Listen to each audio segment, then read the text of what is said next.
കുഞ്ഞുങ്ങളുടെ മനുഷ്യാവകാശത്തിന് മാത്രമേ vote bank ഉള്ളൂ. സൗദികൾ യമനികളെ കൊന്നൊടുക്കുമ്പോൾ അവർക്ക് വേണ്ടി കരഞ്ഞാൽ ഇവിടെ രാഷ്ട്രീയ താല്പര്യമുണ്ടോ? അവിടെ വോട്ട് ബാങ്ക് ഇല്ലല്ലോ. ഇതൊക്കെ തുറന്ന് പറയുന്നത് കൊണ്ട് എന്തെങ്കിലും കാര്യമുണ്ടോ എന്ന് നിങ്ങൾ ചോദിക്കും. ചില വസ്തുതകളൊന്ന് തുറന്ന് പറയണ്ടേ? ചിലപ്പോൾ ആർക്കെങ്കിലുമൊക്കെ വെളിവ് വെച്ചാലോ.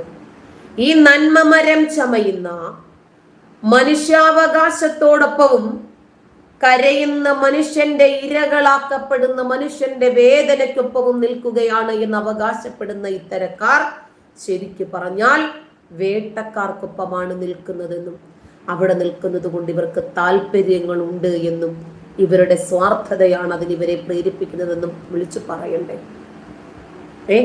ഇവരിടുന്ന പ്രൊഫൈൽ സ്റ്റാറ്റസുകള്, ഇവരിടുന്ന ഫേസ്ബുക്ക് പോസ്റ്റുകള്, സോഷ്യൽ മീഡിയയിലുള്ള ഇവരുടെ കരച്ചിലുകൾക്ക് പലസ്തീൻകാർക്ക് എന്താണ് ഗുണം കിട്ടുന്നത് എന്നവിടെ നിൽക്കട്ടെ. ഇത് പിരികേറ്റിൽ മാത്രമേ നടക്കൂ. ഗ്യാലറിയിലിരുന്നും സ്റ്റേജിലിരുന്നും ചാനൽ മുറികളിലിരുന്നും ഒക്കെ നല്ലതുപോലെ നമുക്ക് സംസാരിക്കാം. കാനഡയിലിരുന്ന് ഇസ്ലാമിനെ വെള്ളപൂശി സംസാരിക്കാം. ഇസ്രായേലിലിരുന്ന് ഇസ്രായേലിനെതിരെ സംസാരിക്കാൻ പറ്റില്ല.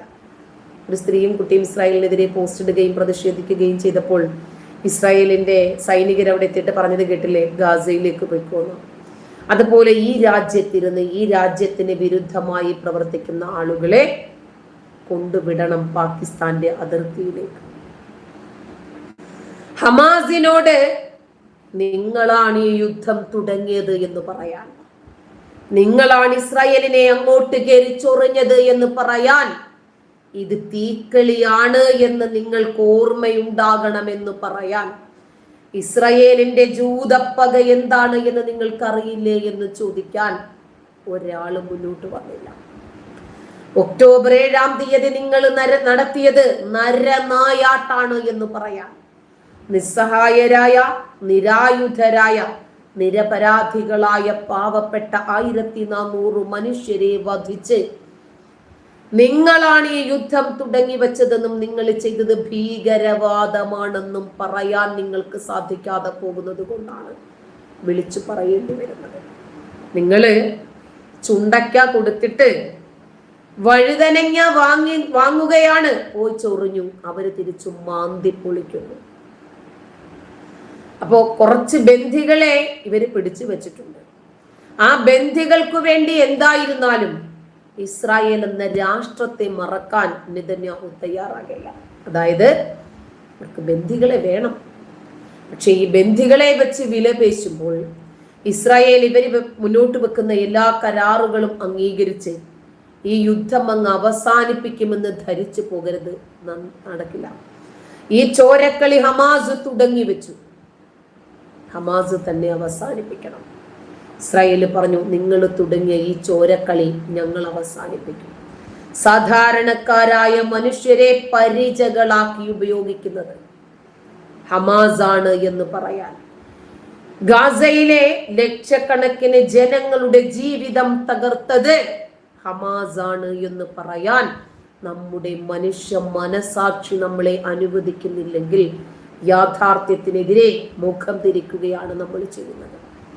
സ്കൂളുകളിലും ആശുപത്രികളിലും അഭയാർത്ഥി ക്യാമ്പുകളിലും ടെന്റുകളിലടക്കം നിരാലംബരായ കുറച്ചു മനുഷ്യർ അഭയ കേന്ദ്രങ്ങളായി അവർ അവിടെ ഒളിച്ചിരിക്കുമ്പോൾ, അവരിൽ നിന്ന് വേർപെട്ടു പോയ ഉറ്റവരെയും ഉടയവരെയും കുറിച്ചോർത്ത് കണ്ണീര് വാർത്തുകൊണ്ടിരിക്കുമ്പോൾ ഇനി എങ്ങോട്ടാണ് കയറി ചെല്ലേണ്ടതെന്നറിയാതെ, കഴിക്കാനൊന്നുമില്ലാതെ, ഉടുതുണിക്കും മറുതുണിയില്ലാതെ, മലിനമായ സാഹചര്യങ്ങളാൽ ഒപ്പമുള്ള ആളുകൾ തന്നെ മരണത്തോടടുക്കുമ്പോൾ, പകർച്ചവ്യാധിയോടടുക്കുമ്പോൾ, പലരും കൈകാലുകൾ നഷ്ടപ്പെട്ടവർ, കണ്ണുകൾ നഷ്ടപ്പെട്ടവർ, തലയുടെ പകുതി നഷ്ടപ്പെട്ടവർ, അങ്ങനെ ഇരിക്കുമ്പോൾ അവർക്കിടയിലേക്ക് ഹമാസ് ഭീകരർ നുഴഞ്ഞു കയറുന്നത് നല്ല ഉദ്ദേശത്തിലാണെന്ന് നിങ്ങൾക്ക് തോന്നുന്നുണ്ടോ? ഇസ്രായേലി ഹമാസ് ഭീകരന്റെ പിന്നാലെയുണ്ട്. അപ്പോൾ സ്വന്തം ജനതയെ കൊലയ്ക്കു കൊടുക്കുന്നത് ആരാണ് എന്ന ചോദ്യത്തിന് ഉത്തരമായില്ലേ? അതായത്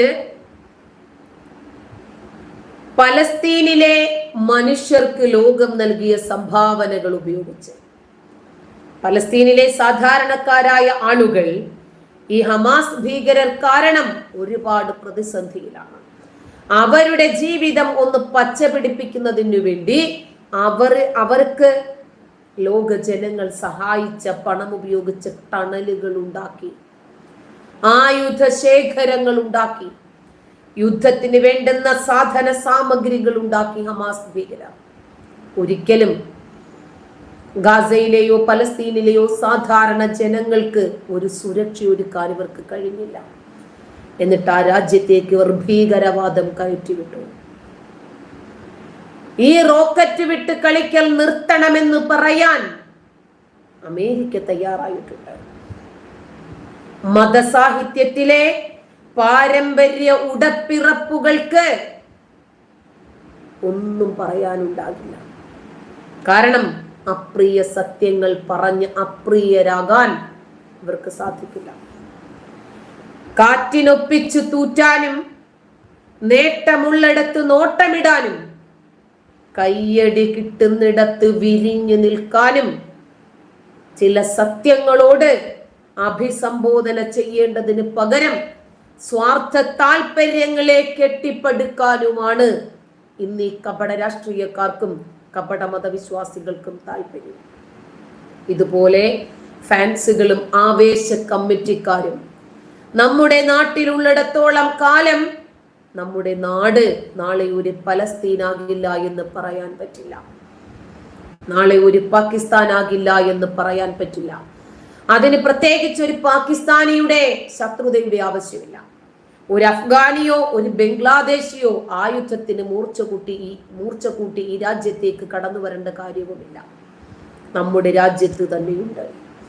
ഈ രാജ്യത്തിന്റെ പൗരത്വവും പേറി ഈ രാജ്യത്തിന്റെ സ്വാതന്ത്ര്യവും മതേതരത്വവും ജനാധിപത്യവും അനുഭവിച്ചിട്ട് അത് ആസ്വദിച്ചിട്ട് ഈ രാജ്യത്തിനെതിരെ പ്രവർത്തിക്കാൻ സന്നദ്ധരായിട്ടുള്ള നന്ദി കെട്ട ഒരു വിഭാഗം ഈ രാജ്യത്തിനകത്തുള്ളിടത്തോളം കാലം നമുക്ക് ശത്രു പുറത്തുള്ളവരല്ല.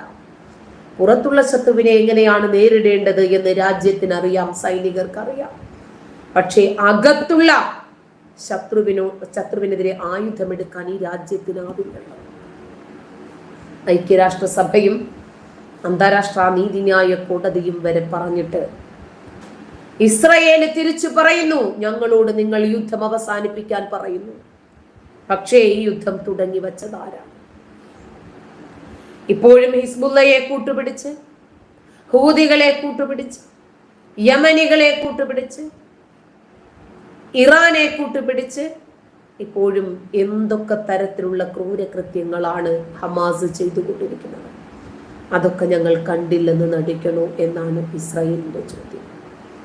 ഏതൊക്കെ രൂപത്തിൽ ഈ തീവ്രവാദത്തെ വ്യാഖ്യാനിച്ചാലും വെളുപ്പിച്ചാലും ശരി, ഹമാസ് ഈ യുദ്ധം അവസാനിപ്പിക്കാതെ നമ്മൾ തുടങ്ങി വെച്ച ഈ യുദ്ധം നമ്മളായിട്ട് തന്നെയാണ് നമ്മുടെ ജനതയെ കൊന്നൊടുക്കുന്നത് എന്ന ബോധം ഇവർക്ക് വരാത്തിടത്തോളം സ്വന്തം ജനത ജീവനും കയ്യിൽ പിടിച്ച് നെട്ടോട്ടമോടുന്നത് കണ്ടാലെങ്കിലും ഇവർക്ക് വെളിവും വെള്ളിയാഴ്ചയും വരാത്തിടത്തോളം കാലം ഒരിക്കലും ഇതിനൊരു മാറ്റമുണ്ടാകുമെന്ന് വിചാരിക്കണം.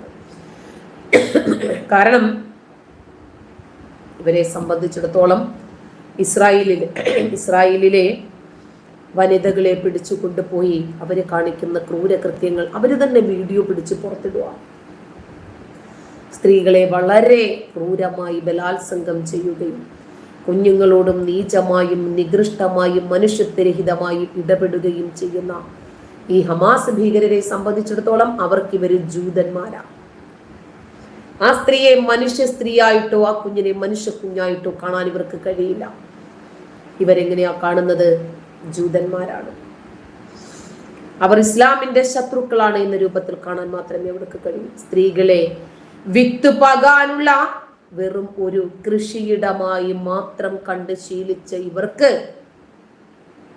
ഇങ്ങനെ തന്നെ പറ്റൂ ചിന്തിക്കാം.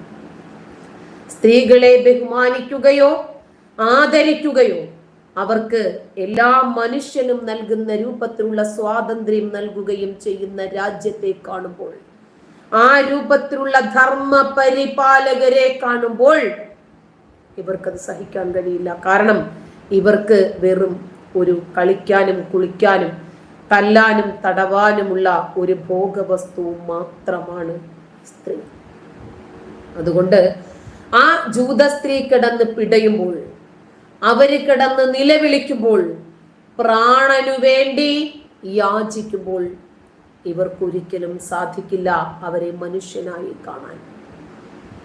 ജമ്മു കാശ്മീരില് ഹൈന്ദവ തീർത്ഥാടകർ സഞ്ചരിച്ച ബസ്സിന് നേരെ ഉണ്ടായ ഭീകരാക്രമണം നമ്മൾ കണ്ടില്ലേ? എന്തുകൊണ്ടാ? അവർ ഹിന്ദുക്കളായതുകൊണ്ട്, അവർ ബഹുദൈവ വിശ്വാസികളായതുകൊണ്ട്.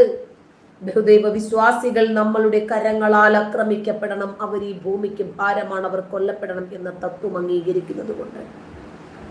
അവിടെ 10 കുഞ്ഞുങ്ങൾ മരിച്ചു. കണ്ടോ? എത്ര പേര് ബാഗ് പൊക്കി പിടിച്ച കുഞ്ഞുങ്ങൾക്ക് ഐക്യദാർഢ്യം പ്രഖ്യാപിക്കുന്നത് നിങ്ങൾ കണ്ടു? 33 പേർക്ക് മാരകമായ രൂപത്തിൽ പരിക്കേറ്റു. എന്നിട്ട് നമ്മുടെ നാട്ടിലെ കുറച്ച് ഊളകൾ അവരുടെ കണ്ണുകൾ എവിടെയാ? റാഫയിൽ നിന്ന് ഇങ്ങോട്ട് അടർത്തിയെടുക്കാൻ പറ്റുന്നില്ല, ഗാസയിൽ നിന്ന് ഇങ്ങോട്ട് അടർത്തിയെടുക്കാൻ പറ്റുന്നില്ല. കാരണം അടർത്തിയെടുത്തിട്ട് വലിയ കാര്യമൊന്നുമില്ലല്ലോ.